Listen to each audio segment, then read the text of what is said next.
Why is work coming first? It should be a life-work balance, not the other way around. There's no flexibility. We bend over backwards to work our butts off to do this. There is no flexibility when it comes to stuff like this. If you don't give yourself the attention that it deserves, or you deserve, your body will make you pay attention to itself. Hello and welcome to episode 2 of the Blue Light Diaries. Coming up on today's episode, why should life always come before your career? We're going to be looking at nurturing the life-work balance rather than work-life balance, which everybody seems to be saying.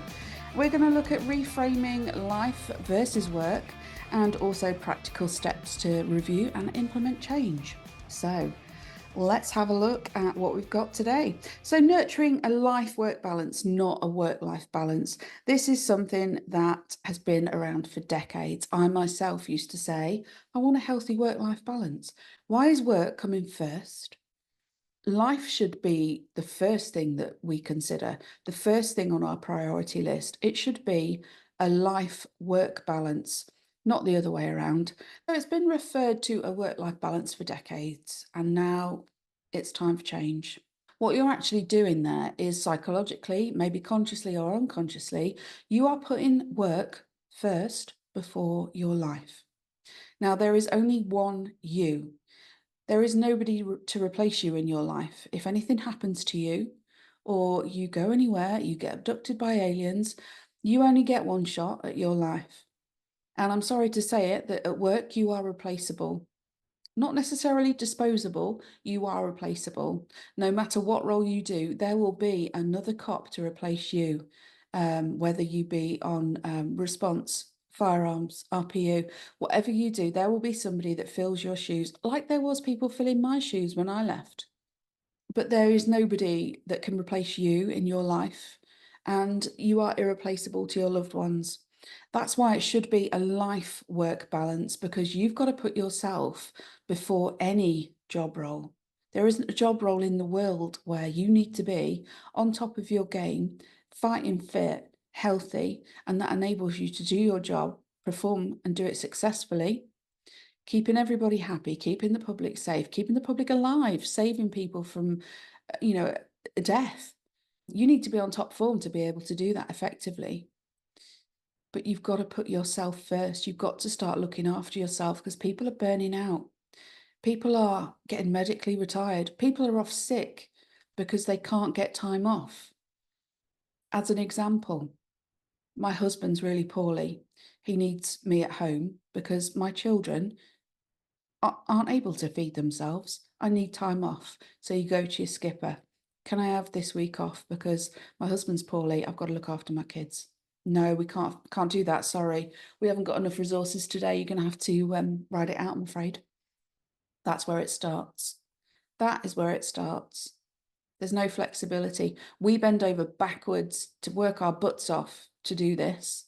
There is no flexibility when it comes to stuff like this. And this is where we go, okay, cool. I know I'm needed. I know my role is important. But so is your husband poorly at home. So are your children. So are you. Because that's going to cause you extra work. It's going to cause you extra stress. You're probably not going to sleep as well. You're going to be knackered. And that just starts the downward slope to stress. We need to look at that. You take your car in for a service to make sure it's working and functioning. You check the police cars before you take them out. Make sure the lights are working, the tyres are okay. You clean them, you put fuel in them. Why don't we take that much responsibility for ourselves? Why do we do that? Why are we creatures of habit? Why do we continue making everything work until we get to the point where we're poorly? Our mental health is suffering. We can't take this anymore. We're stressed. We need time off. Inevitably, if you don't give yourself the attention that it deserves, or you deserve, your body will make you pay attention to itself. And that's where chronic illnesses come about. That's where mental health deterioration comes about. If we continue to carry all of that stuff and don't address it, don't process it, we just keep on moving to the next job, you will see problems, I guarantee you, eventually. And there are pitfalls to this imbalance. mentally, you're putting work first. So your duty becomes your number one. Your number one. And let's not forget that, because if you're not right, you can't actually do your duty. So it makes sense to prioritize yourself and psychologically saying, I want a better life work balance. It has psychological impact. For me, it makes me think, yeah, it's life before work because I am more important. I may have lost my career. I may have fractured my spine. And God knows that I really didn't want that to happen. But I still went to work. I put my duty first before my life and my own good, my own well-being. Another example is I was in hospital with sepsis, I think around 2007-ish. I was in hospital for a week. I got so down and depressed. I discharged myself, went home, and I went back to work way before I should have done. Way before I should have done. When I had sepsis, I was on the verge of all my organs shutting down. And they did say that my heart muscle had weakened, and had I not have gone to hospital when I did, I wouldn't be here. I went back to work, and I can remember it clear as day, being in the custody suite, so weak, so weak. I tried to push a Hoover across the floor just to do the living room carpet. I was exhausted after that. I put my uniform on, went to work in a custody suite on restricted duties, and I really had to pace myself, as in, right, I've got to go all the way down the other end of the cell block here. I'm only going to be able to do that once before lunchtime. So let's economise. No, Sharon, you should be at home, you idiot. You nearly lost your life and you're back on duty. Work-life balance? I didn't get any thanks for that. I didn't get any recognition for that. Not that that's what I wanted. And I look back now and think, you knob, why did you do that? You could have had another heart attack. You could have got sepsis and gone back, well, reignited sepsis and gone back into hospital. Unreal. What an idiot. Thank God nothing did happen, but bloody hell was it hard to get through a shift. I put the job before me. I shouldn't have done that. And I went on to learn that I shouldn't have done that. And I'll share that with you another time. A bit about where the term comes from, work-life balance. So in the 1980s and the Industrial Revolution, the term work-life balance emerged as work demands increased. It became a societal norm to say work-life balance. But how that's influenced us is incredible. The emphasis on the work, productivity, and being busy and achieving is considered a sign of success in today's society. But it's actually taking its toll, leading to burnout, stress, and gradual decline of our overall well-being. When you say to somebody that you haven't seen for a while, oh, hey, how's things? Yeah, really good. I'm really busy. I've done it myself. I'm a sod for this. I am so busy. I just wish I had a few more hours in the day. Oh, that's really good. That's great to hear. You're doing really well. What, because I said I was busy? I'm taking a holiday very soon. Well, by the time you hear this and see this, I would have had my holiday. I am having a holiday very soon, and it is the first holiday I've had in nearly 5 years. I last went away for my 40th. I'm 45 in October. Now, I have worked my arse off in the last 5 years to get to where I am today. And I'm not telling you that for you to go, oh, well done, Sharon.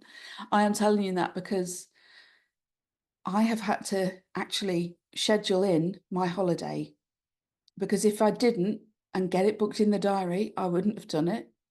I have another shorter holiday in the UK actually coming up in September, October time. And if I hadn't have scheduled that in, I wouldn't have gone on that either. because there's always something that needs doing. There's always something that needs doing. And we're creatures of habit. We find it hard to relax because we do the jobs where we can't relax. There's always something that needs doing. So I don't want you to misunderstand me here. Work is an essential part of life. It gives us purpose. It is what puts food on the table. It is what provides for our families and puts roofs over our head. But what I want you to do is consider your life-work balance. Or are you somebody that has a work-life balance? Do you want to switch it? What would that do for you mentally? Because there's nobody making you do everything you do. And yes, I hear there's financial concerns, etc. But rather than taking that overtime, again, why not have a day off and go and spend it with your wife and your children? Interesting how wife and children came out first there. Because mainly, I'm sorry guys, it's the men that have problems with this. They're like machines. They keep on going. So do most of the women. I myself, relentless, just keep on going. Better than a Duracell battery. Just keep on going. Because if you don't, then that looks bad on you. You're weak. You're a shit resource. Don't want her on my team. She's fucking useless. Who wants to be that person? Nobody.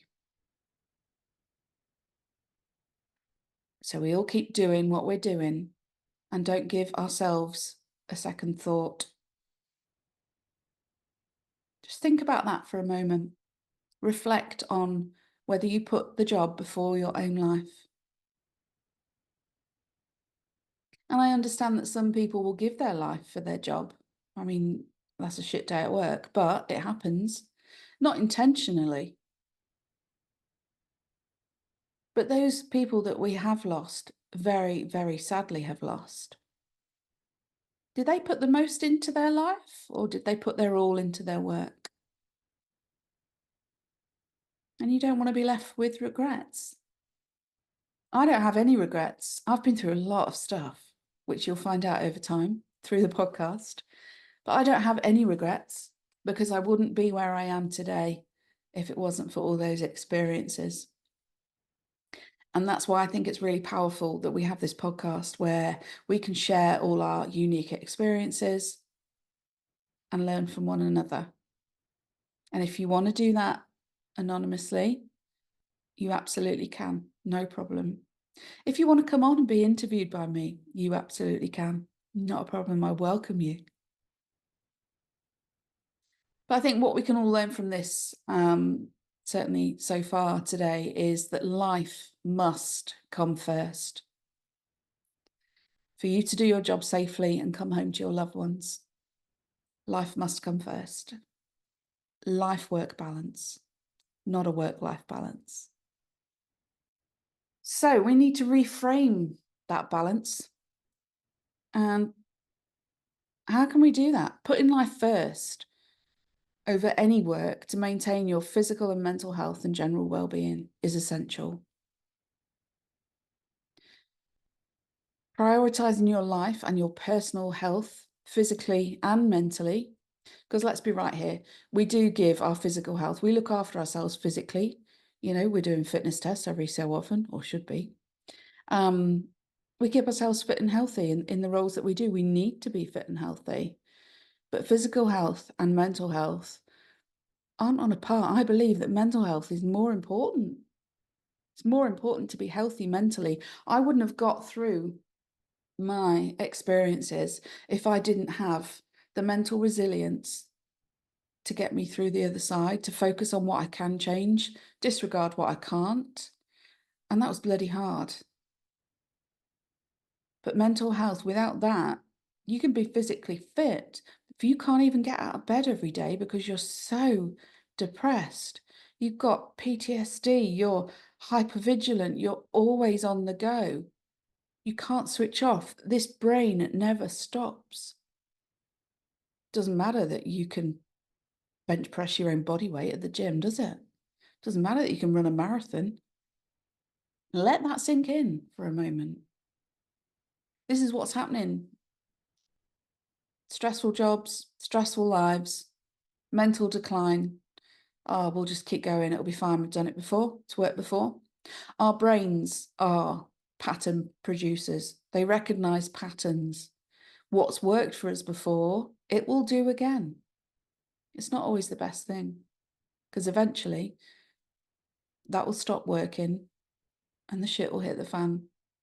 Okay, so I'm going to use my notes here to just help me along with this bit. So prioritizing life and your personal well-being will lead to ultimately your better performance at work.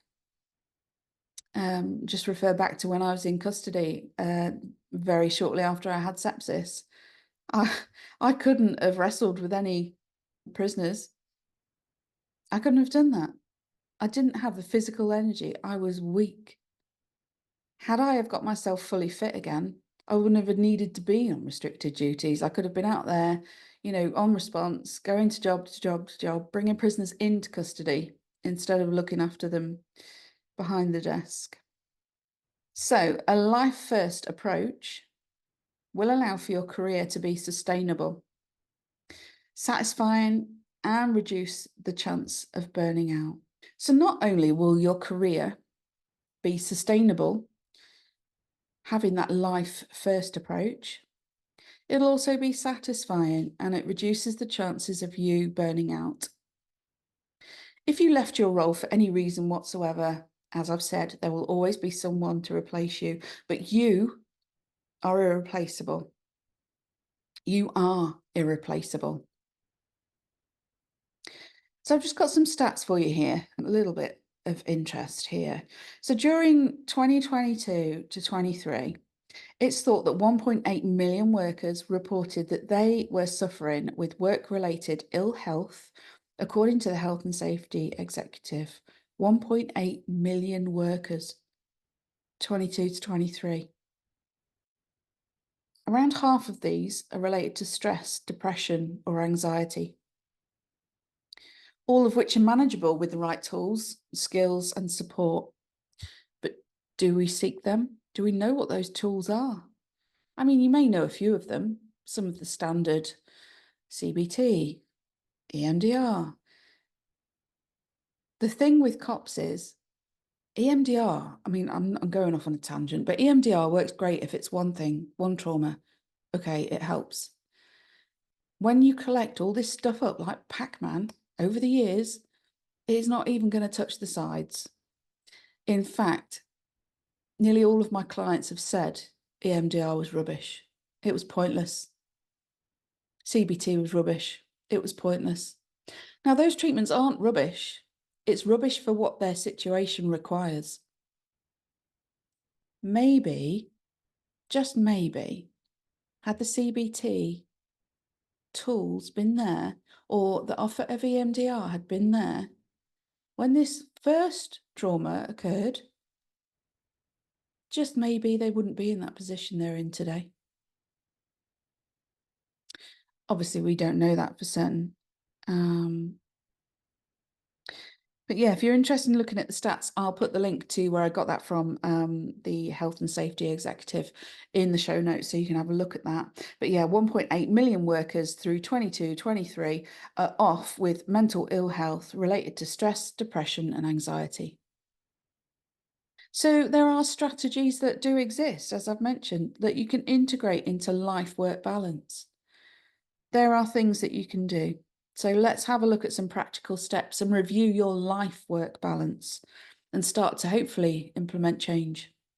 So how do we actually start this review process? It's a tricky one, isn't it? So you need to be regularly assessing and reviewing your own mental well-being as well as your physical health. You know, when you get a chest infection or a persistent cough, you go to the doctors, you get some antibiotics, it's fixed. When we get flashbacks, when we are sleep deprived because we can't switch off, when we put our head down on our pillow to go to sleep at night, and all we see are those scenes that we've dealt with that day, and the sleep deprivation snowballs. Sleep deprivation is a form of torture for a reason. It stops you from functioning. You lose your capability. Why don't we go to the doctors with that?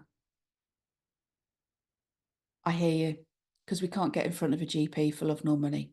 100% right, which is why we need to take more responsibility of recognising the early stages of issues, processing them correctly in a way that will pack them away so they're less likely to bother us later on.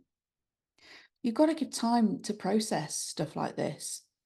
When I was retired from the job, I tried anything I could to keep hold of my job. I said, I will even sign a declaration to say, if anything happens whilst I'm out and about on duty, that's fine. I'll take full responsibility. I will not sue you. They would not let me do that. Begging and pleading. Nah, when you're broken, that's it. You're in the reject bin. You're out. But I didn't want to go out. And I think we've all got that in us as cops and other emergency service workers. Because you want to do a good job. You want to do your duty. Detect crime, put baddies in prison, save lives. That's ultimately what we do. So we often get our cars serviced. We do a tyre change, we look at the brake discs, the brake pads, we regularly refuel, all to ensure the smooth running and reliability of our vehicles. Now, why don't we do that for ourselves? So setting boundaries is another thing we can do to protect ourselves, and taking stock of who you choose to have around you, who you surround yourself with, who your friendship group are. We've all been in the company of a mood hoover. You have a choice of who surrounds you and gets involved in your private life. Start putting yourself first. A bit like Marie Kondo, ditch those things that no longer bring you joy.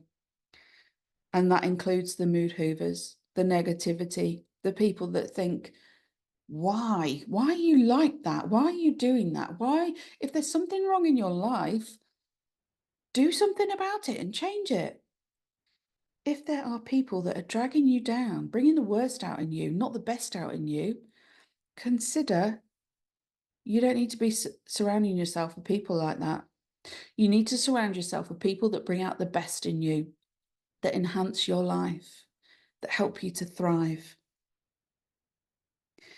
Seeking support from sources such as therapy, peer support groups, or wellness programs can help you create and maintain those boundaries and guide you through this process of putting you first.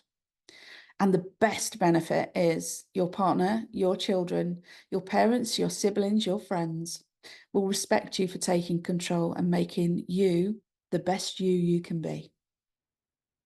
How good does that sound? If it sounds like an absolute mountain to climb, you're not wrong. But if we start today, when we look back in 6 months' time, you'll be grateful that you started today. If we don't prioritise life, we will burn out and have chronic stress. So some more stats for you here. In November 2023, 13,000 police officers in the UK were off sick. I bet every single one of them put the job first. Every single one of them had a work-life balance. I bet they carried on with their shift despite feeling unwell, turned up to the shift briefing, running on to the next with no sleep, ended up staying on for a double shift due to the lack of resources. I did it myself. And I've popped a link to Police Federation website in relation to the number of officers signed off in Gloucestershire. You can find that in the show notes if you are interested in reading a bit more. So it's sad to say, but the job will not put you first. So consider that, but your family will. They will absolutely put you first over the job any day. So to summarise, what's your thoughts? What would you say to a loved one who is putting their absolute all and more into work, but nowhere near as much into their life? What would you say to that person? Today we talked about the importance of a life-work balance, the pros and cons of this, and we've touched on some practical steps that you can start making today. If you're working in a role caring for well-being and safety of others, you need to care for yourself even more so.